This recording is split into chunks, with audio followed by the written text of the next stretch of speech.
Hey everyone, welcome back to Talking Socceroos. What an incredible weekend it was for our boys. A 2-0 win against Turkey in our World Cup opener. Absolutely brilliant goals from Kunda and Metcalf. Not many people in the world expected us to get that result against Turkey, but it is the perfect start to the World Cup for us. And, to be able to watch that game 2 p.m. on a Sunday, probably the best win in Socceroos World Cup history. It was just a brilliant day, and I think we've really given ourselves a big opportunity to get out of this group and, get ourselves in a good position for the round of 32. Oh, wait a minute. No, this is a North Melbourne podcast. What am I doing? Hold on, give me a sec, guys. Welcome back to the Talking North podcast. A 1-point win over the West Coast Eagles on Saturday. Very nervous game, but we break a run of poor form, and especially after such a bad loss to the Fremantle Dockers the week earlier, we leave our trip from WA with a record of 1-1. Definitely not our best performance of the year, but, as I said in the preview pod, a must-win, really, right? Like, West Coast was a team earlier in the year that we dropped points to.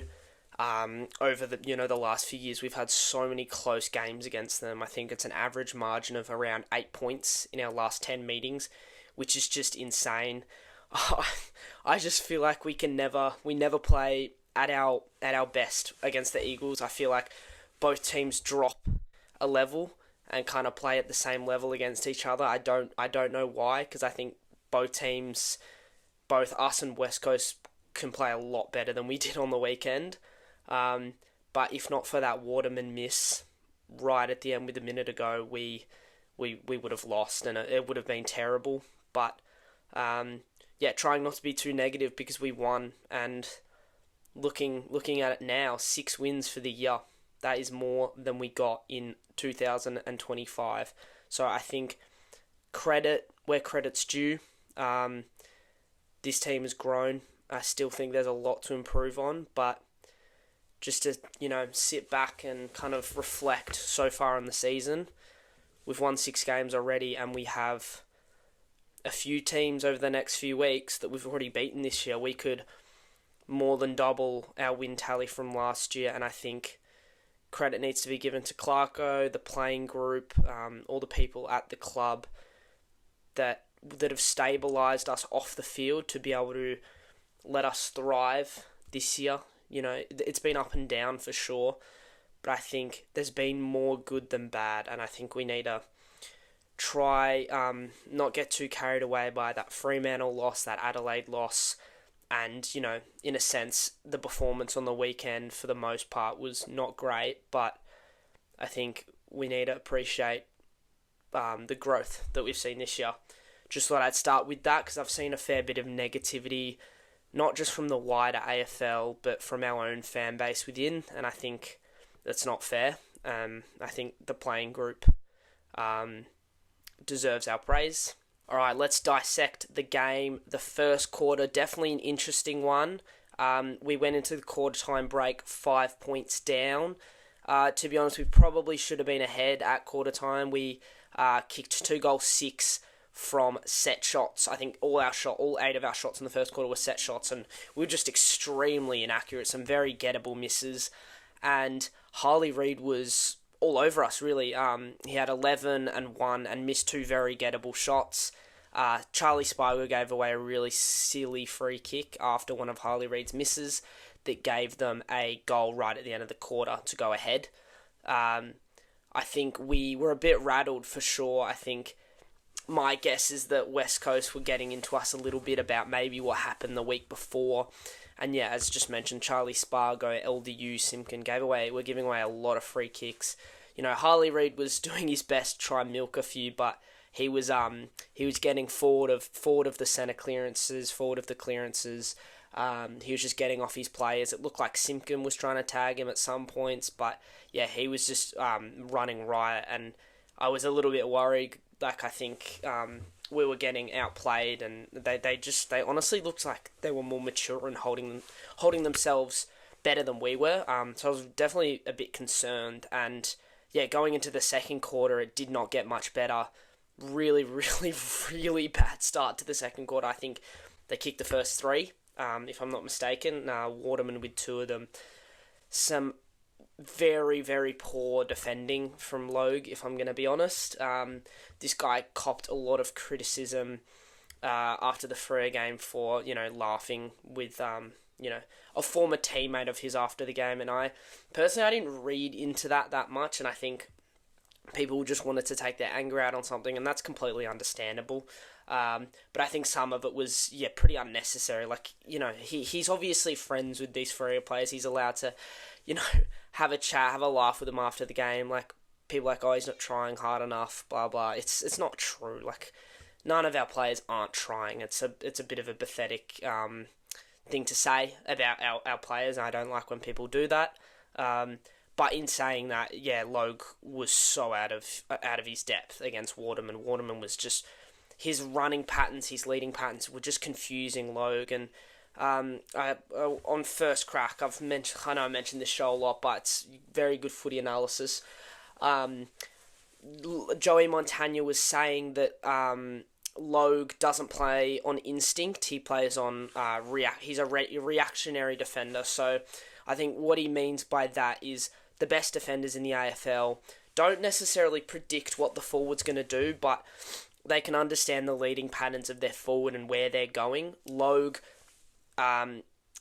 for starters, he has a slow change in direction because of his previous ACLs, but it looked like a lot that Logue was losing track of Waterman and would only then go after him after Waterman's already made that lead and pretty much marked the ball. That was a huge issue at the start of the second. Waterman looked, like he was going to have a huge day, and, as we know, his inaccurate kicking eventually let the West Coast down, but Logue was pretty disappointing to start the second. I thought, when Waterman got that goal that ended up being disallowed, I thought we were in really big strife, and I didn't really want to watch, I was getting to a point where I didn't really want to watch the game, because I was just that frustrated. Luckily, goal wasn't allowed, and we actually picked it up quite well in the second quarter. Jack Darling, just absolutely brilliant. I mean, I think he kicked 3 goals in the second quarter after kicking 1 in the first. Without him, we definitely don't win this game, and we definitely don't come back in this second quarter. He's just, without Jimby, we isolated him out with Brandon Starcevic, and that matchup really suited us. He's just incredibly strong above his, above his head, and you don't see Jack Darling lose a marking contest, but it happened, against his former team. He was marking everything, and he was kicking reasonably straight as well. So he did pick it up a little bit. I still think there was a few concerns in the midfield and the way our defence looked, but Jack Darling 3 goals gives us the lead going into the third quarter, so we're up by 1 point at half time. I can't say I was overly pleased with the first half, but I was happy that we went into the break up. Jack Darling and Sheasel were probably the standouts in that first half. We definitely had a few quiet players, such as LDU and Simkin, who were struggling to get involved. The third quarter was probably our strongest, I'd say. We were kind of pushing away, got up by around 20 points at one point in the third. They kind of kept on getting ones back.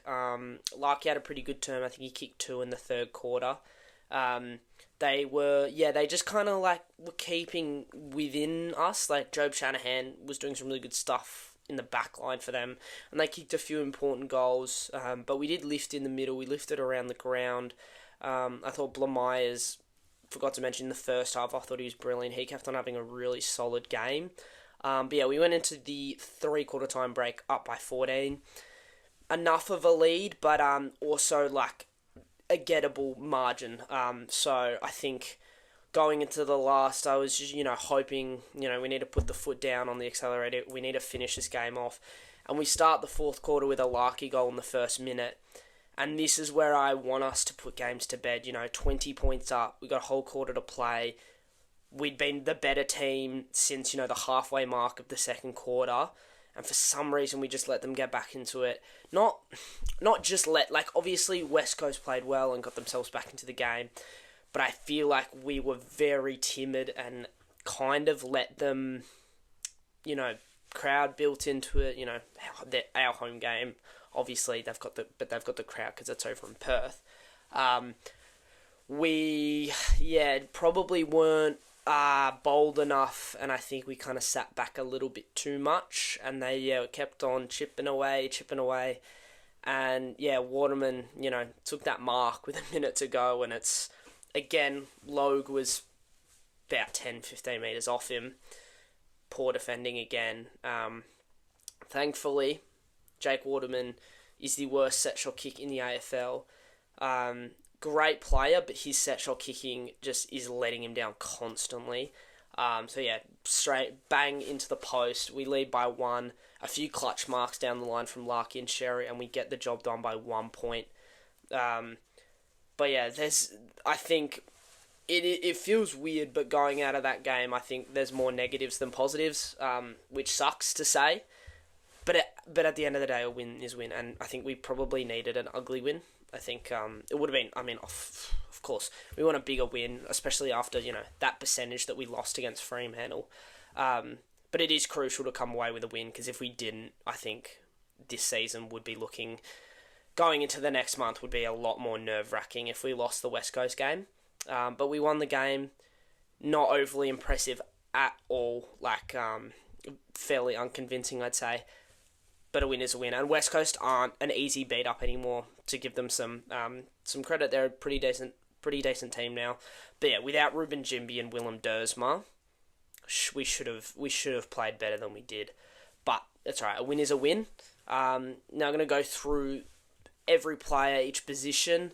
To start off with the back line, I thought our best player down back was Luke McDonald. A player that cops a lot of criticism and is often the scapegoat for this team from the fan base for some reason. Maybe because he was our captain. He was brilliant. I think he deserves his flowers. There was a few times he just attacked the footy, and just that determination to put your body on the line is something that I think we missed in the Fremantle game and some other games throughout the year. But McDonald, had that in spades against the Eagles. He was really good one-on-one. I think his ball use was better. I think he got around 17 touches, which is a fair bit for him. So Luke McDonald just epitomises the Shinboner spirit, whether, his haters want to admit it or not. He is. His dad played for the club. He's been at the team since 2014. He's that one guy from our Brad Scott era team, really. So shout out Luke McDonald. He's a great club person, and he backed it up on the weekend with his best performance of the year. So shout out to him.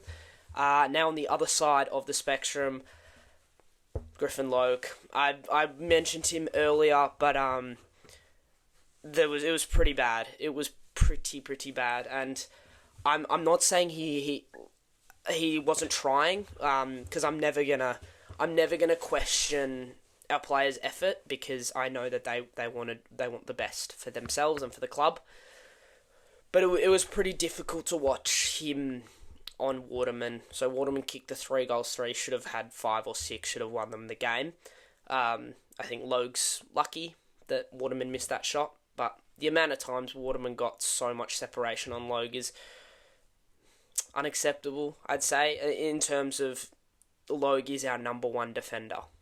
You can't have that from your number 1 defender. We need more quality in our back line than Griffin Logue, I'll be honest. It is harsh, but I think we've had time with Griffin Logue. What year did he come in? I think it was 2022. So he's in his 4th year. Yeah, he had a big setback early on. Maybe it was 2023. So I think it might be his 3rd or 4th year. Yes, he missed 12 months with an ACL, and this year was the first year he had his first proper pre-season at the club, first proper pre-season for a while, apparently. So, you expect big things when, Griffin Logue was a pretty big signing for us. He's earning high in comparison to the rest of our team, and I think we should expect better from a player of his ability.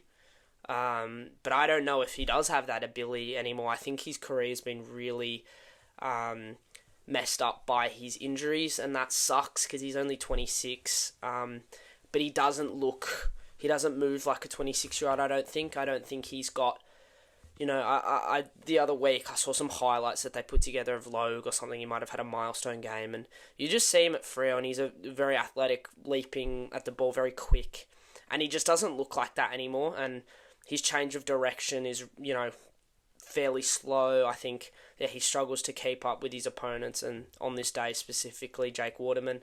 So I think Griffin Logue's spot in the team needs to be questioned. I don't think we will drop him, but I think it's definitely something we need to consider, that number one defensive spot, because I think when Logue comes up against a really good forward, I think, he can let us down. And I know, like, looking throughout the whole year, we actually haven't let the main key forwards on a lot of teams kick a lot of goals. Like, you look at a banking a few weeks ago, kept him to 1 goal, which was an impressive performance.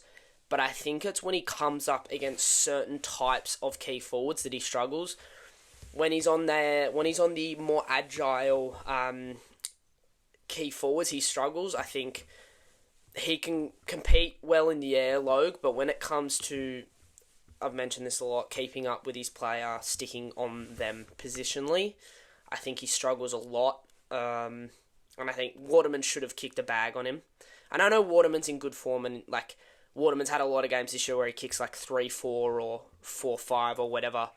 But it was just the positioning of Logue, and I don't think it's system at all. I just don't think Logue's got the capability of playing on certain players, and he got heavily exposed. We've got, a few teams coming up that don't have the best key forwards, but I think next time we're up against a team with a quality key forward, I'm intrigued to see how Logue does, because I really hope he can redeem himself. But if he plays like that again, I don't think going forward he should be our number one key defender. Might be harsh, but that's just my analysis of his game.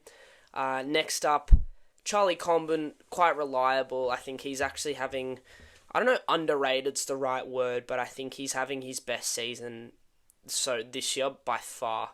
He's had a few moments and games throughout the year where I've been a bit but he's really solid, and his kicking's getting better, his intercept marking's getting better, his one-on-one defending's getting a lot better. He's not giving away as many free kicks, so shout out Charlie Comben. He had a really, really solid game.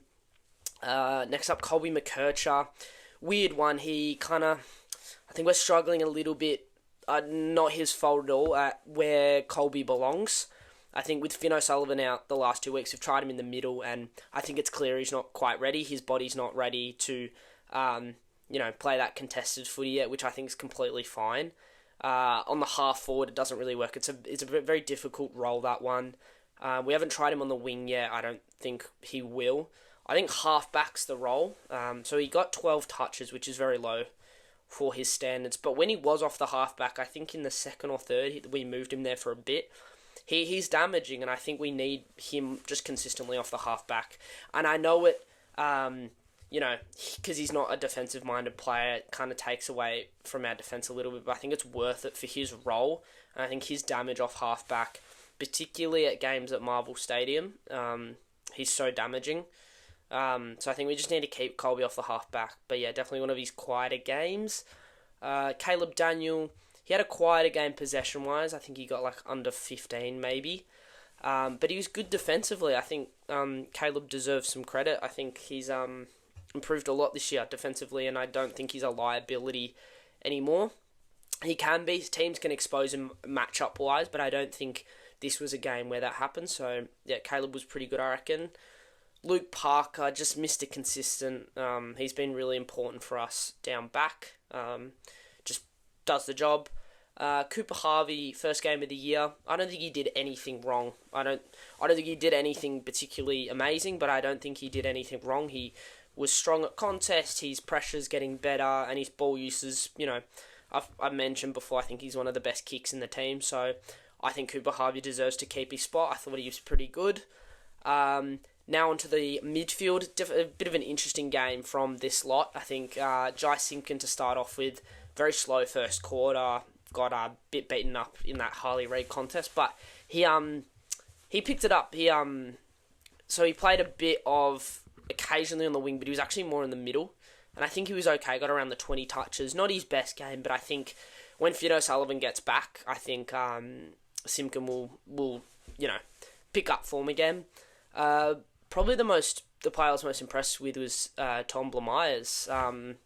Best game ever, for sure. 24 touches, instrumental in the first quarter. I think he got around 9 touches. Really was definitely our best player early on. He's great, and I think he's proven that he probably shouldn't have got dropped. Really, he's actually a very good runner, and I like his kicking inside 50. It's very, very precise, very just damaging. Like puts it in the right areas. Hard worker, good tackler. I think Blamires shouldn't leave the team for the rest of the year. I think he's a really important player for us now. And yeah, looking back, what a pickup in the preseason from our list management team. So shout out to Blamires. Really, really good game from him. Dylan Stephens, probably one of his best games for a while. After a really, really strong start to the season, especially that Port game where he got 29 and 1. He got 23 touches today. After maybe a few lull weeks, I think he's just solid. He covers the ground well. He's a decent kick. I think Stephens is a really important role player for us, and I think players respectively that are like the floor of our team getting better, like him, crucial to our improvement. So shout out Dylan Stephens. LDU, probably his quietest game for the year. I don't know if they put time into him, but he only got the 20 touches. He looked a bit fumbly below his knees, but I think when Finn O'Sullivan comes back in, all our midfielders will lift. I think these last few weeks with how, maybe underwhelming is a bit harsh, but, a bit off our midfield's been, I think it just shows how important Finn O'Sullivan is. Wardlaw, very quiet early, really, I think maybe 1 touch in the first quarter. Again, only 63% time on ground, but he built into the game, which is good because what Wardlaw used to do, he used to start the game on fire. Like, he'd get 10 in the first quarter maybe, and then get barely any for the rest of the game. But he's learning how to build into games, and he's got a bit more of a tank now. So, yeah, he ended up with around 16, a few clearances, so I thought he was pretty good. Harry Sheasel, excellent. One of his best games of the year, kicked a really nice goal. Probably should have had more. He kicked 2 behind. So I think if Sheasel starts adding goals to his game, I think that's excellent because Sheasel's been really, really solid this year, and I actually think he's probably not getting credit within our fan base as much as he should be. He's such a reliable player, averages around 30 disposals, and I think LDU is the star of our midfield right now. He's in his prime. Sheasel's only 22 years old, but I think Sheasel's becoming more damaging in certain games, and this was one of them. He could have had 3 and 33, that would be a 10 voter game. You know what I mean? But he was really, really, really good. Definitely our best midfielder. So yeah, shout out Sheasel, one of his best games for the year. Tristan Sherry, another odd game. Again, just centre bounce. It's just odd. It's just the new rules. He's not a good leaper, and he gives a few free kicks crossing the line. I think he will get there with the new centre bounce rule. But it's just, at the minute, it's just a bit off from him, I think. But, again, really solid around the ground. Gets good clearances, gets a lot of tackles, took a few clutch marks late in the game. So, not a bad performance from Sherry at all. And then Taylor Godon debuted. Very impressed, I got to say. He he had 37% time on ground, which is pretty low, pretty similar to what Will Dawson had the last few weeks. But I don't mind that because, debut. But so out of his 37 hit-out contests, or ruck contests, he got 20 hit-outs. So that's a pretty good conversion rate, I reckon. And I thought he was competitive. It looks like he was a better second ruck option than Will Dawson. Will Dawson's not a ruck. I don't know why we did Will Dawson as a second ruck. My only theory is that Clarko wanted to implement a second ruck before Goad was ready to play, and Will Dawson was just the next best option. And then it was always the plan to bring Goad in around this time of the year. So yeah, shout out Taylor Goad. I don't see him losing his spot at all. I think the two ruck system works and it gives Sherry a good chop out. Sherry can start in the forward line sometimes. Cooper Trembath can obviously chip in because he's a good leaper at the ball and at centre bounces. So impressive debut from Taylor Goad. Looking forward to seeing him grow as a player because he's just such a likeable guy, and I think he can be a really, really important player for the team. Now onto the forward line. Charlie Spargo to start off with. Probably his worst game for the year. He's having Spargo's an odd one. He's missed the start of the year. He had a very interrupted preseason. He had a few solid games. He had a really good half against the Giants. He's done a few nice things. I just think he's struggling to get involved. And what I mean by that is just genuinely finding the ball. I don't mind what he does when he has it. I think he's a pretty decent kick inside 50. And I know that we brought him in as a connector between midfield and the forward. Good entry inside 50, blah, blah. But I don't think he's good enough at that to be taking the spot of someone else. And I don't think he's necessarily doing enough to keep his spot. And I understand why we're playing him because he's, a new signing and, the only player we got at the trade period. So I understand. I do get it.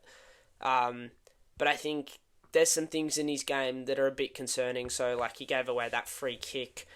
I saw some footage of him, kind of demanding a bit from his teammates. And I think maybe I'm, looking into that a bit too much. But I think he came from such a successful team at Melbourne where they won premierships. And I don't know if he's quite adapted to the environment perfectly. I'm sure, he's mates with everyone and whatnot. I'm not questioning him as a person at all. But he hasn't quite gelled with the team yet. And I think in general our forward structure is really off right now. Another one, Zane Dersma, 2 disposals, no shots a goal, no marks either. So a bit of an odd one from Zane. I think not necessarily his fault. I think he's a victim of a bit of a clustered forward line at the minute. And yeah, I'm just not sure what role we want Zane to play. And he's had some great games this year. He's kicked a few, 3 goals, 2 goals, and he popped up for a lot of goals early in the year. And I think that's run a bit dry. I'm not exactly sure why, but I think he's struggling to impact, and that's completely understandable. I wouldn't send him to the VFL at all. I think he's still a really talented player, great kicker goal, great mark. But I think we need a real restructure in our forward line. I think Dersma's the one that's copying the consequences of that, unfortunately. Another quiet player, Constanti, 7 touches, he had 1 behind. 1 tackle is my bigger, concern with Jacob Constanti. So he's a small forward that he's there for the pressure, right? It's an interesting role that particularly Clarko likes, a really good pressure forward. 1 tackle, really, if you're gonna be in for your pressure, you gotta be laying more tackles. I know there's other pressure acts, smothers, whatnot that he got. 1 tackle, you need more than that if you're in for your pressure. It's if a forward's only in for their goal kicking and they're getting 1 or 0 goals a game, what's the point in them being there? And I know Constanti does the little things that the coaches like, and I know that, at the minute our small forward stocks aren't great, but I don't think Constanti necessarily is doing anything that the others aren't. I think he's just the best of a bit of an average lot right now, all due respect. So I want Constanti to get more involved. I want him to be better at crumbing the ball, better below his knees. I think, he's just kind of there, I think. He's got ability, and he had a really good game against the Suns a few weeks back. But I think, he needs to pick it up a little bit.